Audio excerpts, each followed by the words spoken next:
আখাউড়া পৌর শহরের খড়মপুরস্থ শাহ পীর কল্লা শহীদ রহমাতুল্লির ৭ দিনব্যাপী বার্ষিক ওরস মোবারক ১০ আগস্ট ভোর থেকে শুরু হয়ে ১৬ আগস্ট ভোর পর্যন্ত চলবে।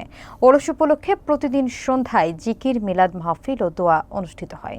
১৪ আগস্ট দিবাগত রাত ১২টায় বিশেষ দোয়া অনুষ্ঠিত হবে।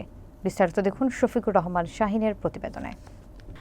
ওরসকে কেন্দ্র করে মাজার এলাকায় খেলার মাঠে মেলা বসে, যেখানে বাঁশ, বেত, কাঠের সামগ্রী, কসমেটিক্স, প্লাস্টিক পণ্য এবং খেলনা বিক্রি হয়। মাজার কমিটির পক্ষ থেকে জানানো হয়, সারা দেশ থেকে হাজার হাজার মানুষ এখানে সমাগম করে।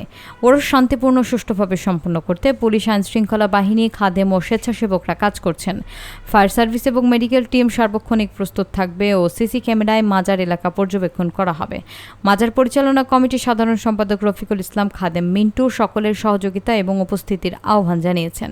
মাজারটি ১৩০৩ সালে হজরত শাহজালাল রহমাতুল্লির ৩৬০ আউলিয়ার মধ্যে অন্যতম সৈয়দ আহমদ গেসুদারাজ কল্লা শহীদ রহমাতুল্লাহ প্রতিষ্ঠিত।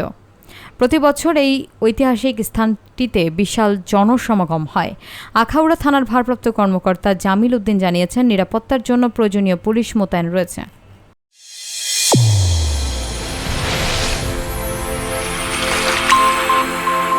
চ্যানেল A1 হৃদয়ের স্পন্দন।